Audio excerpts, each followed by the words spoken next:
Welcome to App Talk with Upptic, where we dig into the nitty-gritty of how to grow apps and games. We speak with industry experts about specific strategies, tools, and tactics they use to find success, and we keep you up to date with emerging news and trends in the ever-changing games, marketing, and technology ecosystem. My name is Xander Agosta, Director of Marketing here at Upptic, and joining me today are my co-host, Warren Woodward, co-founder of Upptic. And our guest. Hi, I'm Bozena. I'm co-founder and CEO of Gamee. Awesome. Thanks for joining us, Bozena. Excited to have you here. Thank you so much for coming on today. We've been playing with your platform the last few weeks and really excited to dig in and explore it more and explore different models for Web3 game publishing. Awesome. Looking forward. Yeah. So we did the Upptic Animoca Brands, Axie Infinity, and Arrivant joint webinar last week. If you have not checked that out, highly recommend going to our website, upptic.com/webinars, and checking out lots of really good insight and content there. So yeah, I just wanted to give that a shout out, and thanks everyone for participating. Cool. Our first section is Industry Insights, where we do a deep dive into industry news. Warren, do you want to take us away with our first couple articles? Yeah, so we're actually going to cover a pair of articles. The first one is interestingly, these are both referencing DApp Radar data for Web3 metaverse and gaming participation. This first one is from CoinDesk, and this is an article that went pretty viral the last few weeks. The headline is, "It's lonely in the metaverse. DApp Radar data suggests Decentraland has 38 daily active users in its $1.3 billion ecosystem." So this was really making the rounds both in Web3 and traditional press the last week or two. And we were already planning on covering it, but then we also had a big report that came out from DApp Radar that has some interesting counter metrics, even though both are referencing DApp Radar data. So anyway, what was this controversial report?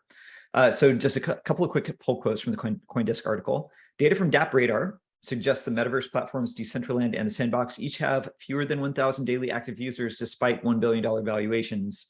That's for 38 is what they counted for Decentraland, and for the Sandbox they counted 522 active users at this time.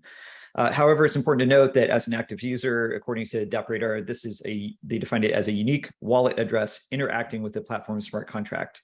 So I think one thing that's important to clarify is what this article is calling a daily active user is very different what we would normally call in gaming. So they're specifically counting when they're saying, and to be clear, this is not a good number. Like when we're saying that there's 38 active wallets, but this is basically the subset of players that not only logged in and played, but made some sort of smart contract transaction.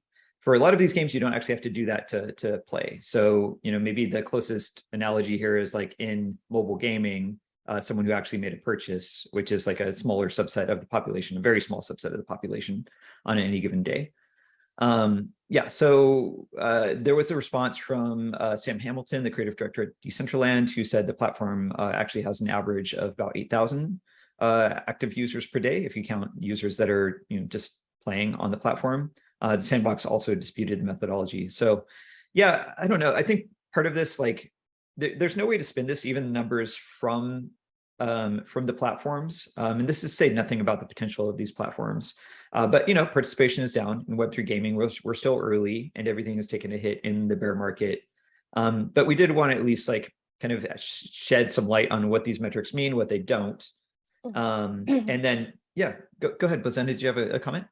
Yeah, absolutely. I think this topic is really interesting, and it touches on multiple points, right? One topic is how is the industry doing in this market? Another topic is how can we measure Web3, and are the metrics we currently have, or are they good enough? And I think you touched a little bit on both, maybe starting with the metrics is what is really cool about Web3 is that you have part of the metrics public and anybody can check the on-chain activity. It's public, everybody can see, it's just there. However, in gaming, and especially in our industry, in mobile casual gaming, but that's the same case for Sandbox and Decentraland, not everything has to happen on chain. It's actually not helping. And it's like when I'm speaking especially about arcade, for example, we have the same situation. Like we have activity engagement within the platform, but there is only subset of that shows on DApp Radar. And the reason being is it does not really make sense to push everything on chain and every little interaction to interact with the smart contract and put that into a decentralized database. Imagine that Arcade is a mobile casual app, and over time it had 100 million gameplays served on the platform. There is no use for them, all of them, to be on chain because these are hyper casual games, right? So there is a balance of, and also the depth of the usage. So not all of the users go all the way as to mint an NFT or trade, but the activity is there. So like the title is certainly a little bit clickbaity. It does, it does attract attention, unfortunately not a great one. And Web3 did not have a super positive PR all the way, so it's not helping, but it's just what we have. So like what the metrics, the type of metrics we have, the more projects would share what is the rest of the event, the rest of the engagement. They do it and there are reports that they share it, but it's not public. So the Web3 hardcore people would look only on the metrics that are on chain, and we just have to take that with the interpretation. This is the this is the bottom of the funnel. This is really, as you made this comparison, would relate to how many people actually paid, for example, in a free-to-play game, etc. Yeah, those are good comments. And Xander, I want to go to you here first, but I also want to reference the recent report from DappRadar. We'll link it in the podcast. It's a really nice report, quite in depth, free report. But this is the DappRadar Q3 2022 games report. Of note, 1.3 billion was raised in Q3 for blockchain games and metaverse projects. Despite the harsh conditions, Web3 games continue to be a driving force for the DApp industry. In Q3, gaming activity accounted for almost half of all the blockchain activity tracked by DappRadar across 50 networks, with 912,000 daily active unique wallets interacting with game smart contracts in September. Alien Worlds and Splinterlands remain the two most played Web3 games, with over 160,000 daily UAW registered in September. I would add a personal caveat here. Like, this is again using the metric of, you know, writing to a contract per day. And to Bozena's point, there's different game design philosophies and schools of thought here. Like, there's some designers that are, I'd say, more on the purist side of keep as much of the game on chain as possible, and other design schools where it's more about making as accessible as possible and reduce what you actually have to write on chain to the absolute bare minimum in order to minimize transactions. So to your point, Bozena, of like the metrics that we choose to measure success really matter. Like, this is not normalized, you know? And so, sorry, one other pull quote from this. The sandbox itself launched its alpha season 3 with over 200,000 daily users visiting multiple experiences from renowned brands like The Walking Dead. So interesting here, we have two metrics from DappRadar from the sandbox, and we can kind of see this disparity from the same data source of, you know, around 1,000 for the sandbox that actually wrote a smart contract transaction. Meanwhile, there was 200,000 daily users that had some sort of experience, some sort of gameplay inside the sandbox. Yeah, so I think this is two interesting perspectives, and things I love is they're from the same data source. And Xander, maybe go to you first here for comments. What do you think about this different positioning? How should we think about healthy Web3 engagement versus, you know, fluff metrics?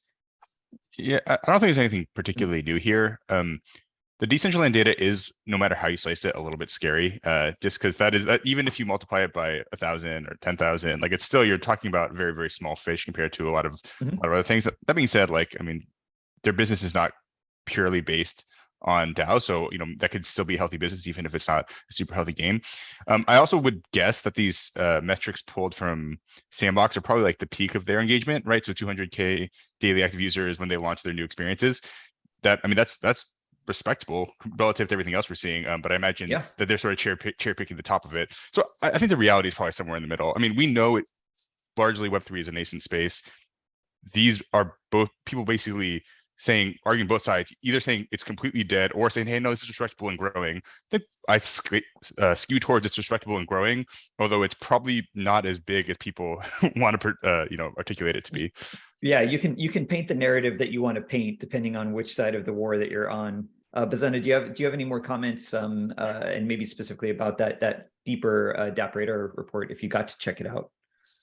So I, I thought it was is interesting if you think about how games are created. To create a good game, even in Web2 or Web1, whichever you want, it takes years to create a good game.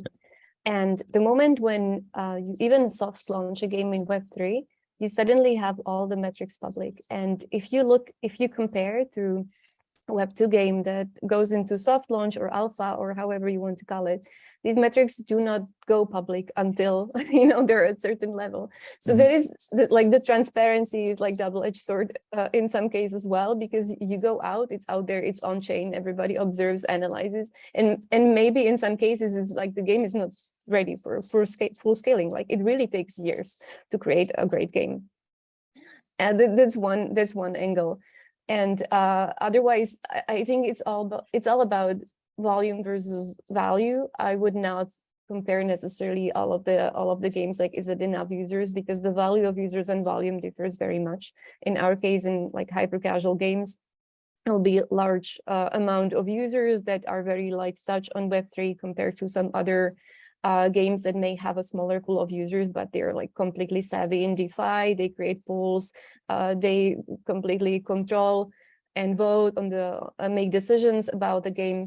In our case, we're on the opposite side of the spectrum. Our mission is onboarding users into Web3, and oftentimes it's the first wallet the person owns, like they're owning their first token, they're on a path to earn their first NFT, and every time we introduce voting and starting to make decisions, like enable people make decisions around the game, we see how far we are. If you really take somebody that's completely new to Web3 and you're taking them through this path inside the game, it takes a lot of effort. It's really a lot. Like we have a very large free-to-play gaming community. We have 40 million registered users on free-to-play, and now we're building up the path to make them understand, okay, this is Web3, this is ownership, and you have to take it slowly, because it has to be seamless. So you don't just like, you don't lose people in the complexity, but if you make it too seamless, they don't understand what's happening. Like you hide all the tech and the concepts, and they're onboarded, but they don't even know about it. So, those are great points, Bozena. That definitely mirrors like our own learnings. Our company initially started, focusing more on traditional mobile and PC games, and as we went deeper and deeper into marketing Web3 games, we really had to learn and pivot our own marketing strategies. You have to, as you said, basically take a potential player on a journey, on an onboarding journey. You can't just show them an ad, put them into the experience, and like the transaction is done. You really have to kind of educate and hold the hand, because for better or for worse, like onboarding is still a lot more complex in Web3. Absolutely. And that takes time. We launched Arcade, it was end of last year. And it's like, compared to dApps in Web3, it's one of the top games that has consistently had an active and large audience. But still, to go to the numbers of casual style games with tens and hundreds of millions of players, this is the way to go. There is a way how to make that. It just takes time even for us to figure out how do we tell the story that's captivating and interesting, understandable enough for people who are the first time. One of the things that I think was really interesting about using Arcade a little bit is just how easy it is to set up an Arcade wallet, to the point where, like, if you don't know what a wallet is, you might not know that it even happened for you, right? And I think that's when I was playing with it, that was one of the things I realized is, like, if you're a free-to-play user and you have no idea, you might not even understand that you had. I think you just referenced that, and I'm sure we'll talk about that more later in the episode as we do a deep dive here. Yes. On that note, since we want to get into the meat of it with Bozena, why don't we go to our next story? Sure. So this next one is a Bain & Company report entitled "Level Up: The Future of Video Games is Bright." And I'll just read a couple of pull quotes and we can sort of discuss why I think it's interesting. So Bain's analysis forecasts that global revenue for games could grow by more than 50% over the next 5 years. 3 big trends are charging the video game industry: better technology, metaverse-style environments, and new monetization models. As competition increases, scale will be even more important, since big games are expensive to make and require a massive global audience to succeed. There's a ton of other actually relatively interesting insights from this report, so I definitely recommend people digging into it. But one of the things that this article really does is basically Bain is re-articulating and like quantifying the trends that we talk about every week on this podcast. And specifically, they talk about the metaverse, new monetization models such as subscription, Web3 tech, and stuff like, they talk about how important it is for scale as the industry grows. We've talked about that as a theme a lot, how M&A is really going to be critical for the winners of the next generation, and that the investment throughput is insane.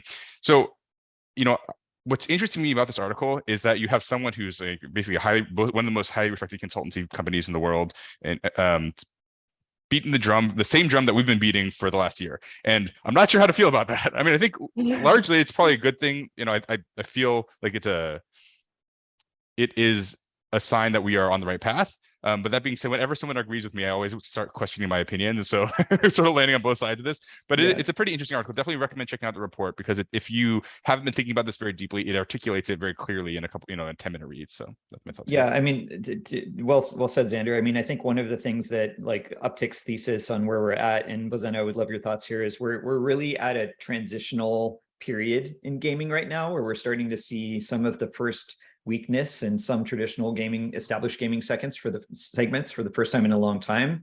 And we see the funding and talent going into Web3, but it's not there yet as far as like products fully being on market. A lot is being built. There's a lot of, a lot of the first to market are not the strongest products, in the rush to market. And so I'm curious, Bozena, do you have a similar sense of like that we're kind of transitioning eras, or do you feel that like Web3 is just going to be another era another model that layers on top while existing gaming models continue to thrive?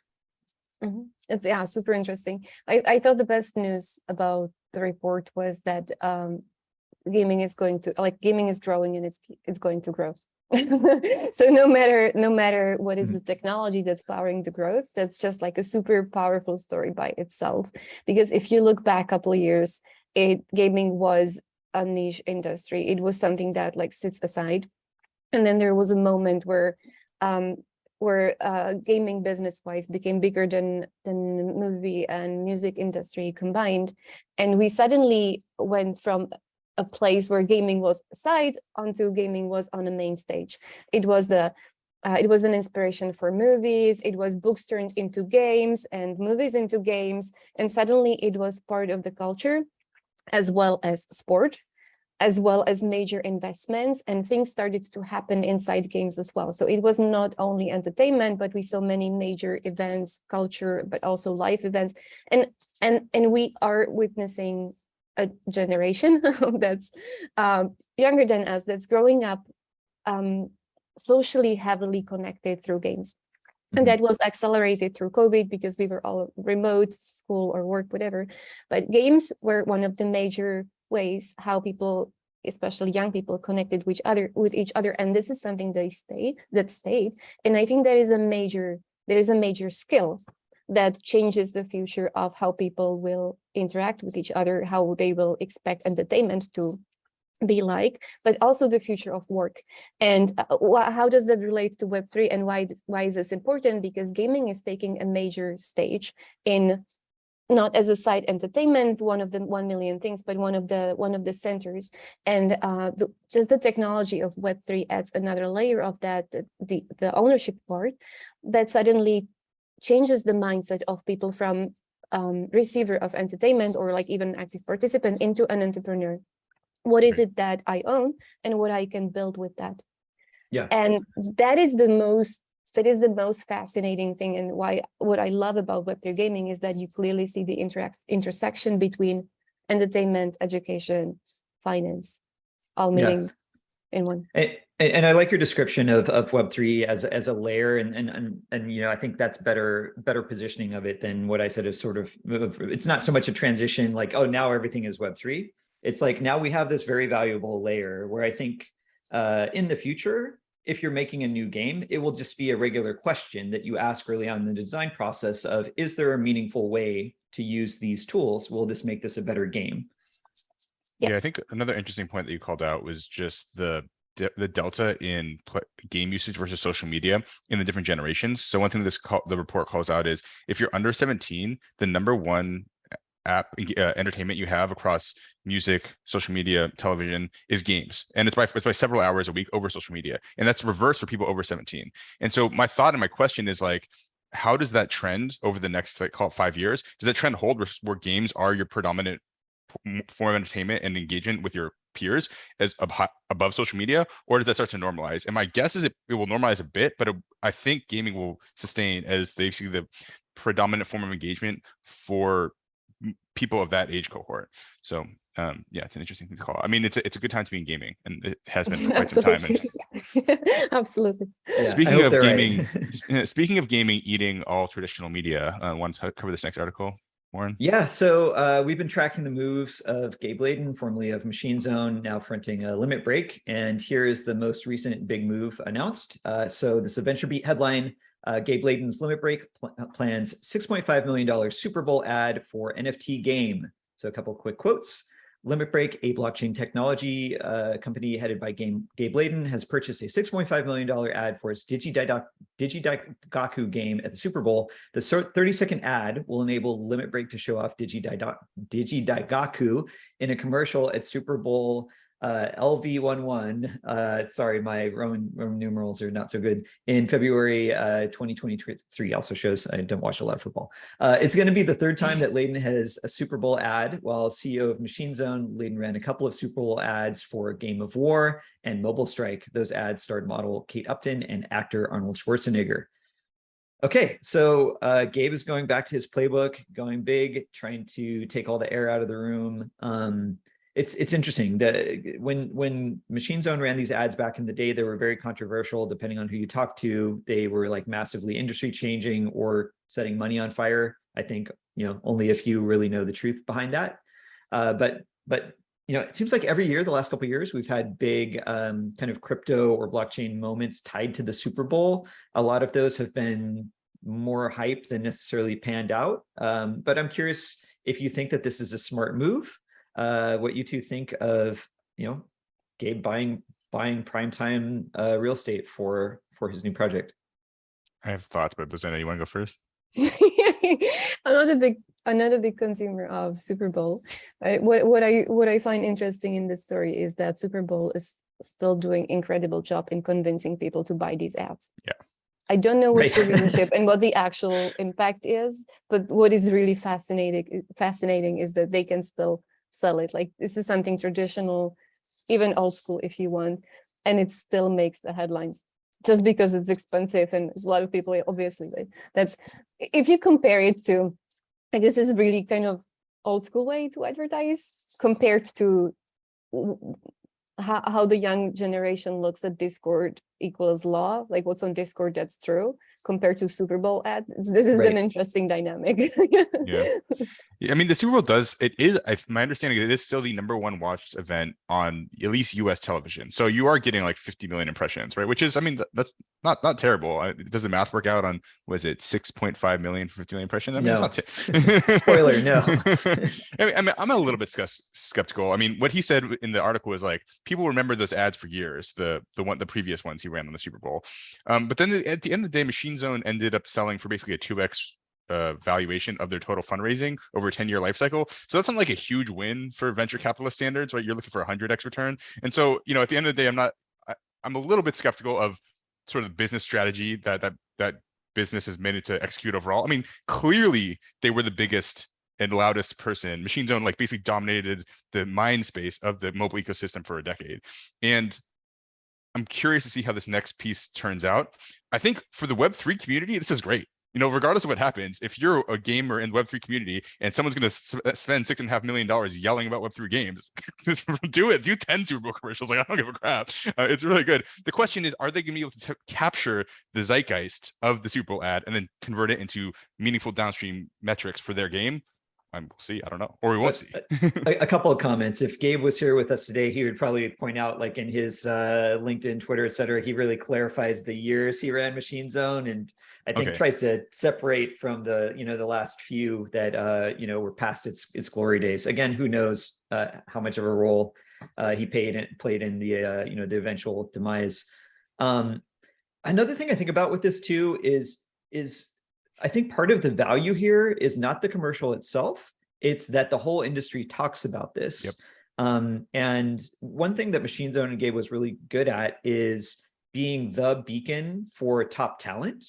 And this is a way to plant a flag and say, like, hey, if you want to work in Web3 games, we are going to own the space. Whether that's true or not, we'll see. But like, they're definitely planting that flag and saying like, we're going to dominate this space. If you're serious about a career in Web3 gaming, this should be your number one choice. Not saying that I agree or disagree with that, but I think that's honestly part of the value of making a move like this. Yeah, I totally agree. This is an ad for Limit Break as much as it Right. is an ad for DigiDag. I can't pronounce it. Whatever. Okay. Any other thoughts here, Bozena, before we move on to our main topic? I think we can go. Yep. Awesome. Cool. Let's move on to our main interview. We'll talk about Web3 game publishing in the context of hyper casual and talk about Arcade, and all the other pieces of it. So just to start off, can you tell us a bit about yourself, your background, what GMEE is, and what you're doing there?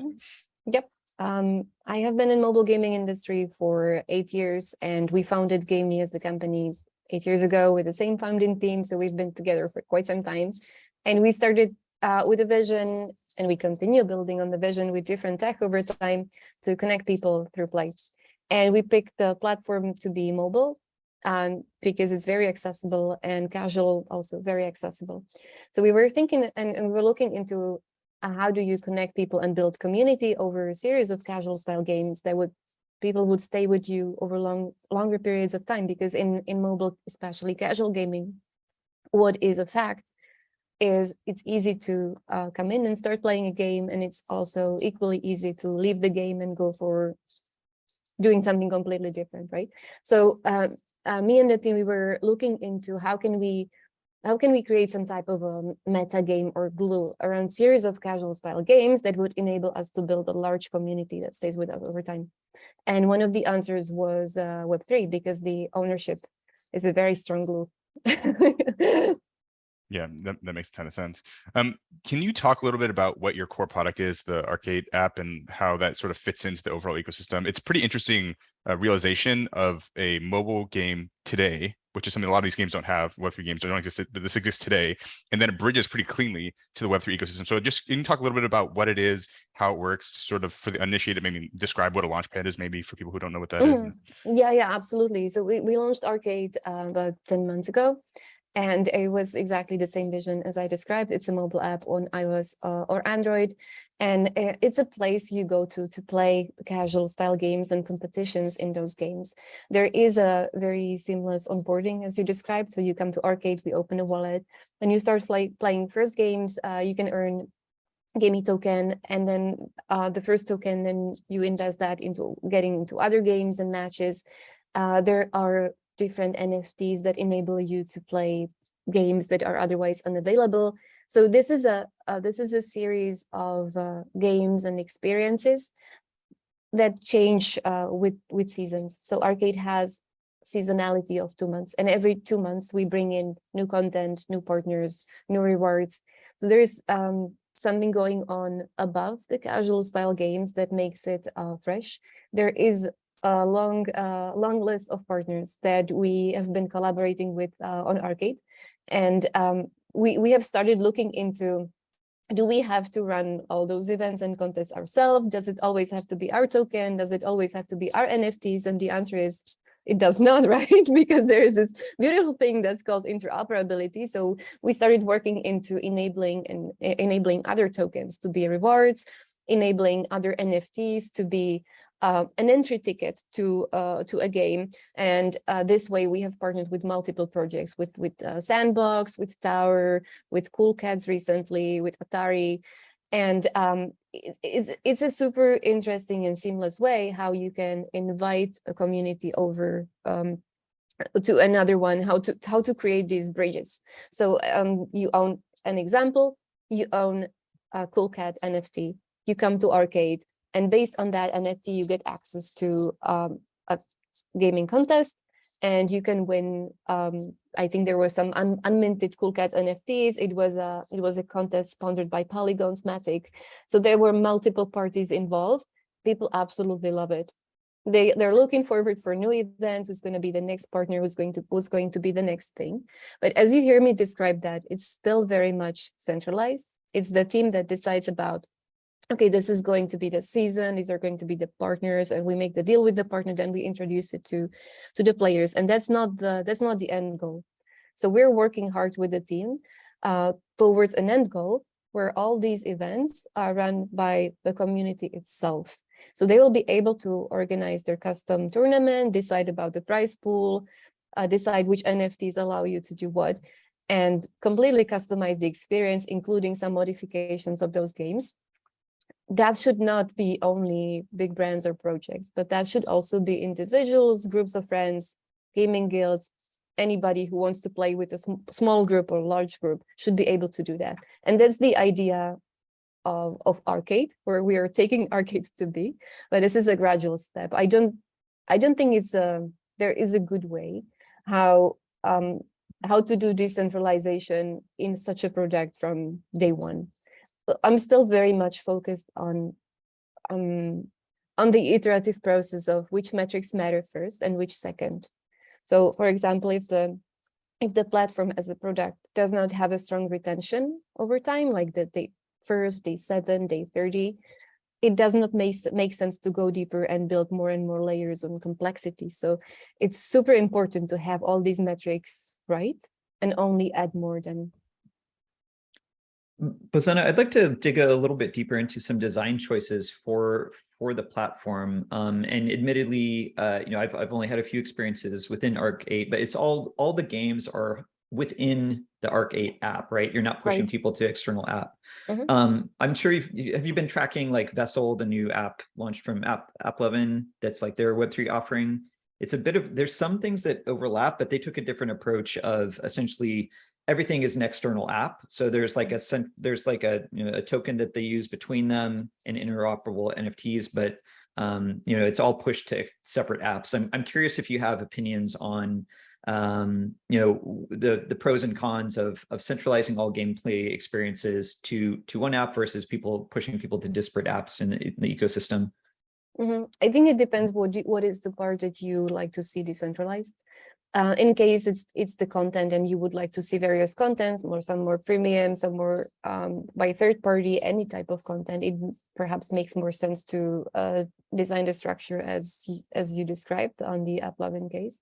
I'm not super familiar with the product, to be honest. It's pretty new. It was just announced a couple of weeks ago. We're going to do a deep dive with them in a couple of weeks, and I think it'll be really interesting to unpack their model versus yours, because I see pros and cons to both. I think for casual, it's actually really nice to have everything in one place. in our case, it's the decentralization does not go after individual games, but it's about managing the contest, managing the tournaments, setting custom parameters of these over games that we offer and we create. Right. So the decentralization is actually on managing the community rather than on creating the games. And in that case, it makes a lot of sense to keep the gaming close to each other, so it's seamless. It's really easy to flow from one to another, and you can connect any type of game to any type of contest.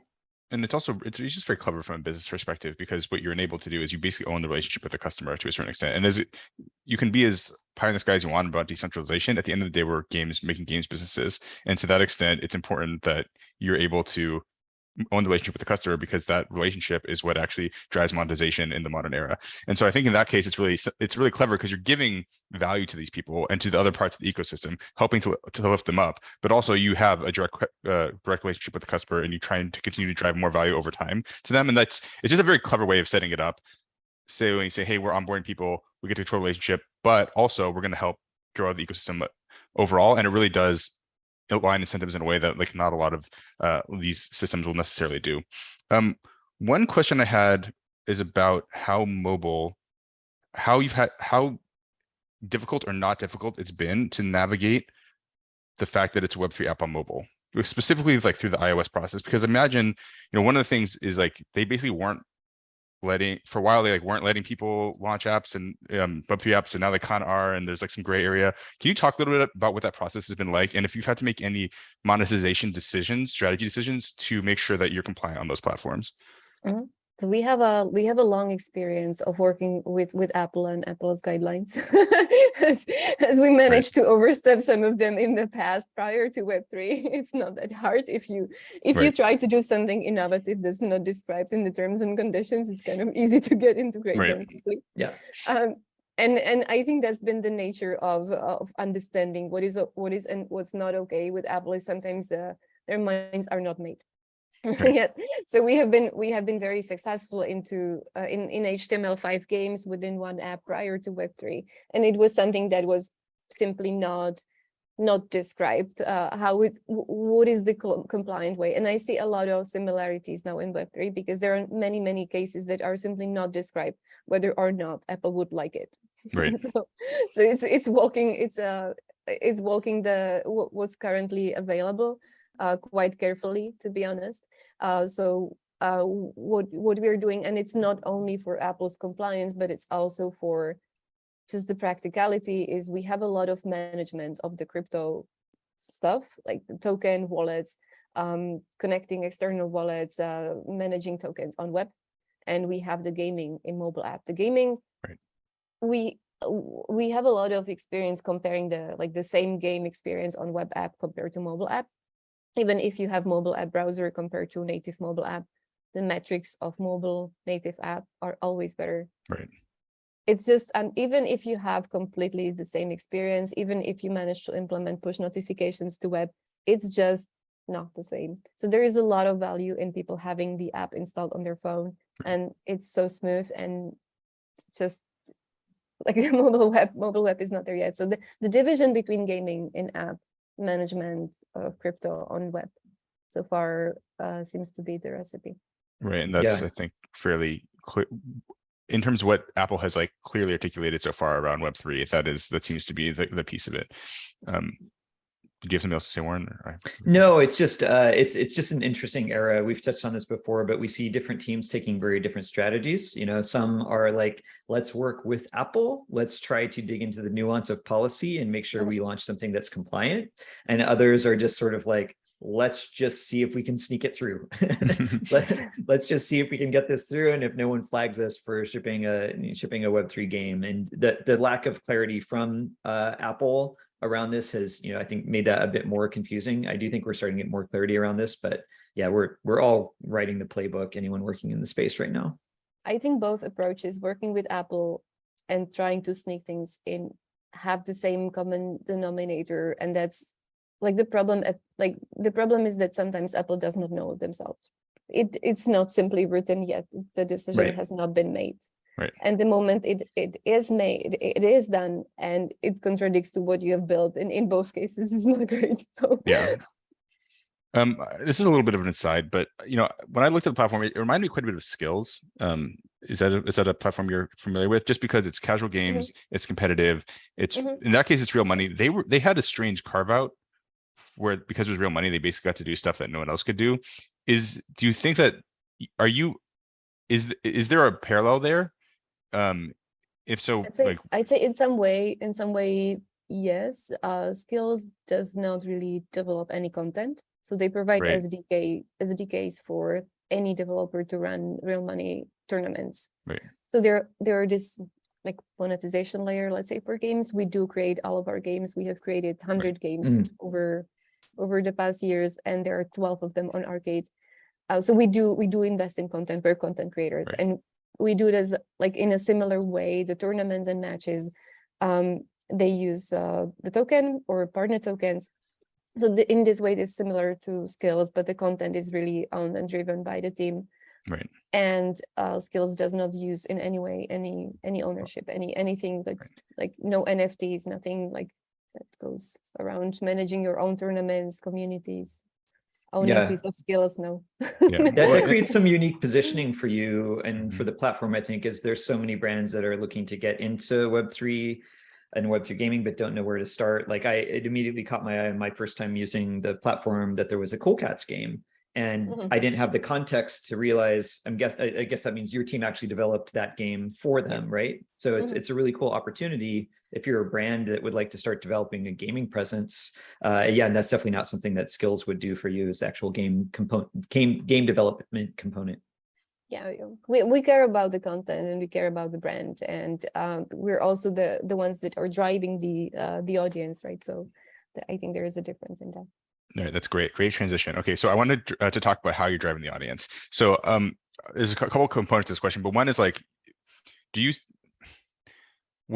are you able to use traditional mobile growth tactics such as traditional user acquisition? If so, to what extent? And we'll start there, but I also want to talk about, are there also more Web3 growth tactics that you sort of dig into and use to grow your game? Okay, yes and no. So the traditional growth metrics, I think the most important growth metric is retention. Right. So unless the game has a strong long-term retention, there is no growth. It's just impossible. Like, you're burning through users, and that's traditional. Right. They will probably stay forever, like Web 5.3, 5, 5, 6, 7, and so that is the same. Ad channels, not the same. Oh, We cannot interesting. advertise. We cannot advertise arcade the same way as we advertise our free-to-play game, for example, because there are limitations on like what's okay. Cannot mention. Twitter does not allow us to promote any tweet if the website mentions NFTs or cryptocurrency. Not possible. Facebook, similar limitations. Google, sometimes yes, sometimes side no. note, we found that hilarious about Twitter, because in some ways it's one of the most Web3 friendly platforms. I don't understand it. We see people advertising like shitcoins and low quality NFTs, but you can't currently advertise most Web3 games with them. So it's like a major disconnect. Well, they do it organically. They just don't want, they want to make sure they're not making any money. And so they're making sure they're advertising. Well, but Bozena, to dig into that a little more specifically, with those comments in mind, in the state of the business today, what are your main channels for new user adoption? Like, what are the main tactics that have actually grown your user base? I think that's an ongoing quest to figure out what is the most efficient way, especially on the paid channels. On the organic channels, it's like as I mentioned, the retention, the discovery, who are the drivers among your early adopters that are helping you to bring in more audiences. So that is like on the borderline between Web3 and Web2, because I think that's similar for all of the products. If you want to build organic traffic, there are certain ways how to do it, like through early adopters, community discovery, social media, etc. In some ways, the paid channels are limited, but also they are not that great. Right? If you have to pay for the audience to come and install your app, maybe you would like to do it in a little bit different way. So you invest the value in the rewards, in the content, and let the community bring in their friends to grow. Yeah, I think it really aligns around how, to what extent you're trying to, with what velocity you're trying to grow your business, right? If your goal is long-term retention, it makes sense to invest more in organic and really nurture these players over time.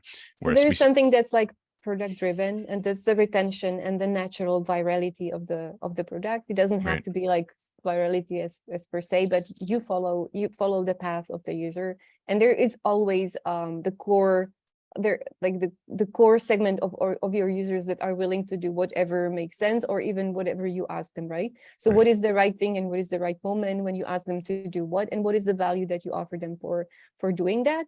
In our case, we're looking to give them a tool so they can run their own tournaments for their community and earn part of the revenue that we would be otherwise earning. So we would be sharing the revenue with people who help us drive arcade. So this is something that where you look at how the value is created by using the product, and how instead of paying for installs, how you can share this value with people who help you drive the growth. That's something that we're looking into, and I would not even call that Web3 tactic. I think that's like product-driven growth. Right. And aside from that, of course, we have a huge audience that plays our free-to-play games, that we're doing different experiments. What is it that we offer them? How do we invite them into Web3 so they understand what's happening? So that's like the second part of the sentence is very important. Because you can, like, we have millions of users really, and like you can get them to click on somewhere and appear somewhere, but it does not really bring any value, right? So the other part to make them understand what's happening and understand, like, okay, this is a wallet, this is ownership, etc. That's the complicated part. But we have a lot of people to test that on. Practice, yeah. And, yes. And then there is the other side, and that's the people who already understand everything. And these are the partnerships like with Cool Cats and Atari NFTs and Sandbox. You don't have to say anything. You just say, for people who hold this NFT, come here and there is something for you. They absolutely understand everything, but there is not that many of them compared to the overall gaming audience. So we have two buckets. We have the large free-to-play and looking for good guidance to take them over to Web3, and then we have Web3 partnership that's bringing people with events. Well put. And we've found on our end, we have to do completely different strategies and tactics depending on which of those two buckets that you spoke to that you're going after. I think you're going to have lots. It strikes me that you'll have some unique opportunities as you have more content and more games on the platform, that mainstream user acquisition will probably get easier, because the more games you have, the more you can feature different experiences and ads, and each of those can be an entry point. So you'll find different games that are compelling entry points and have more fuel for that the more that comes to the platform. So it seems like that will only become more accessible through mainstream channels as you get higher adoption and more games on the platform. Yep. Yeah, and one of the things I was impressed with was how easy it was to actually onboard and then link the wallet. Right. I mean, it's still kind of a pain in the ass, just because it's always kind of like to link an external wallet. But I mean, frankly, Arcade is a lot less of a pain in the ass than a lot of the other apps that I've used who try to do this. It still is a bit of a jump though. Well, I think there's something even more important, which is separate from an app. You can be playing a game in a few seconds, and that's something that's been, every time I'm telling Xander about a new Web3 game that I'm playing, it's like stepping him through like the 12 to 15 steps before I can actually play. Yeah, you've gotten better. But yeah, that's one thing that I really appreciate, Bozena, is like you make it very easy to get to a fun experience and say you can add this other layer to your experience when you're ready, but it's not a wall before you start having fun. And I think that's great. So looking forward, like, what are the things that excite you the most in the next era? So, I mean, there's like, you can take this two ways. One is like, what do you have on your roadmap that you think is a real big unlock? Let's start with that one. Like, what are the things that excite you most about the next 3, 6, 9 months? So I'm excited about the upcoming partnerships, and I cannot reveal them, so it doesn't make sense to discuss. But I'm very excited about this. But in the longer term, I'm looking forward to see Arcade decentralized in the way that we will no longer be running the events. We will see the community doing it on their own terms. Right. And that's probably the most exciting part about it. And that's coming during 2023. Early on, we will do different alpha, beta tests, and then we will be ready to roll out later that year. So I call that decentralized live ops, because we will only focus on games that enable various modifications, and then we will let people do the mods and set the custom contests themselves on their own terms, with different prize pools, tokens, NFT gating, really building different bridges between projects and enabling people to run that. So I'm super excited about that. That's super, super interesting. One thing we think a lot about is how some of the Web3 tech is somewhat nascent compared to some of the Web2 tech. Are there any tooling, or is there any sort of tooling that you wish existed to help accelerate your growth that, for hypothetically a company trying to build Web3 tools which should focus on? It's changing pretty fast, including the tools and analytics. Maybe if I out of all these options that pop in my mind, maybe the understanding the metrics and the analytics, I think there is still a way to go. This is a conversation we started the podcast with, and it's in understanding what is the funnel and what do the on-chain metrics mean, and like how to find the sense and how to compare and what is a good trend, etc. There's a lot to be done. Cool. One last question in this regard. Who else in the Web3 space is doing a really good job that you look up to and goes like, those ones we need to copy what they're doing, or like they're doing something interesting that we should at least like pay attention to and take a lesson from. So there's so much going on, and I like both sides. One of them is people who are heavy in Web3, and they're looking to build their company based on Web3 principles, like people who are building teams and analysts around economies inside games, like breeders and guilds and others that build their business based on the ownership principle. Like I mentioned, the ownership actually opens up new entrepreneurial opportunities. I absolutely love seeing new models pop up. And then on the other hand side, seeing game studios that have been creating games for decade. And they're looking into embracing the new technology of blockchain inside their games and playing with the idea, like, how do we have to change the mindset? How does that change the game design? And seeing them go around that, it's great. I love it, because that only tells me that we will have a lot of great games soon. Right. I already said that, but it takes years to create a great game, and there are many of them already in development. So I'm excited about this. Otherwise, of course, the usual suspects. Sandbox is really cool. Gala Games are doing an amazing job, and there are many others. Yeah, awesome. Great. Well, it was a really interesting discussion. Really appreciate all your insight in terms of the Web3, how you're bridging mobile, casual, and Web3. Really exciting. Let us move to our last section, which is app of the week. We'll go to Warren first. Warren, do you have an app this week? Yeah, so I'm going to cheat this week. I've had a very busy last couple of weeks, not a lot of sleep, not a lot of free time. So I'm going to cheat and talk about one of the games that our team is working on right now. And this is a game that I was part of their community since Mint, really love the project, and we're really excited to finally be helping them with their growth, which is Battlefly. So Battlefly is a game that's about to launch on as part of the Treasure ecosystem on the Arbitrum chain. And tentatively looks like season 1 of Battlefly is going to start next month. So first, maybe just a couple quick things about why this project got on my radar and why I like the team.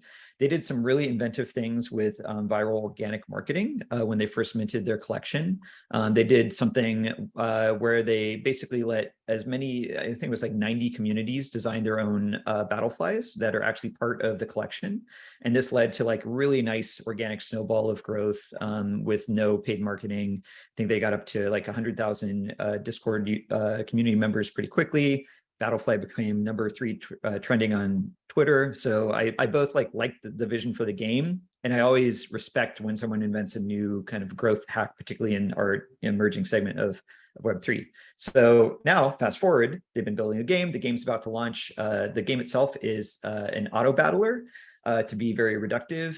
They have a really awesome aesthetic. It's basically like a post-apocalyptic AI-themed world where you own these butterfly war machines that battle against each other in the arena. As I get older and busier, I really appreciate auto battlers more. So there's like a meta game of collecting and upgrading with different mods to your Battlefly. You put them in the arena, auto battle, and win magic, which is the token currency of the Treasure ecosystem in these battles. So it's worth checking out. Keep an eye out for the first season. And it also has a pretty reasonable cost of entry. The NFTs are only about $20 right now, and they will have a way to play that doesn't require NFT, but I probably shouldn't speak to the specifics of that quite yet. But yeah, it's one to keep an eye on next few weeks. Cool. Bozena, oh, me? Okay, I'll go first. Yeah, I'll go first. next? We'll keep you for last. You got to go. Yeah, best for last. Mine's one pretty lame. As anyone who listens to the podcast know, I'm officially out of apps. I've reviewed all the apps, and so this week I'm doing a little mobile game called Micro RPG. It is a casual RPG which is basically purely combat. Has a gimmicky little mechanic where you sort of, how to describe it? Basically, a little reticle spins around and targets enemies, and you click attack when you want to attack. Very simple mechanics, but it has a meta layer, which allows you to upgrade stuff. Very simple, very mindless. I use this when I'm going to sleep. So if you want a good, stupid, mindless app, check that one out. Xander, I'm just happy it wasn't like the weather app this week. Yeah. Your apps have been so bad lately. They really have been. Bozena, do you have an app this week? Yeah, I'm going to pick something non-gaming, not non-Web3, but Great. Something that really cheers me up quite often is Google Photos, with their functionality of reminding you how, like, what did you do 1 year ago, 8 years ago on that day. Mm-hmm. So there is this notification like 8 years ago today that like completely makes my day. Sometimes it's like I wake up and I see like, okay, this happened 8 years ago, and in various different ways, like memories and progress, and like how you're even like you can think back how you're like what you were thinking, how you were feeling, and how that evolved moving forward. So that I don't know if that was intended by Google, but it's doing it for me. It's like a journal, Right? And it's not written, it's just the photos, and keeps coming back to me like, okay, see like how things changed and evolved. And also the search there is brilliant. Right. I don't know when was the last time you tried, but if you search for flower animals, somebody, like, it can literally pull out of the tens of thousands of photo things that have that on the photo, and imagining how the AI sees what I have in the cloud. Like, this is like a really fun way to it's play wild. with it. Yeah, it sounds nice because it's like what Facebook does, except for it's your photos and not the ones on Facebook. Because I think most of what I see, what's on Facebook, at least for me, I like don't really want to see, and so it's like a nice personal curated version of that. Cool. Well, thank you so much for joining us, Bozena. If someone wants to get a hold of you or learn more about Gamee or Arcade, where can they do that? I think one of the best ways is to shoot an email to something at gamee.com. It's either hello or Bozena. It's my name at gamee.com, or see us on Discord or Telegram or Twitter or All the everywhere. above. Great. Cool. Warren, do you want to take us out? Yeah, thank you again, Bozena. This was a really fun and productive conversation. You and your team are clearly thinking about a lot of the same challenges of bringing Web3 gaming mainstream that our team is focused on. So thank you again. As Thanks for having me. always, our pleasure. As always, the podcast was brought to you by our team here at Upptic. Here at Upptic, we have built our own platform and provide all of the services to help games of all kinds grow. We're about 50-50 these days, working on traditional free-to-play PC mobile games and Web3 games at all stages of growth. And we love what we do. It's like the best job in the world. If you're making a great game and you're looking for some folks to help you grow it in a profitable, sustainable way, you can reach us at upptic.com. That's upptic.com. Talk soon.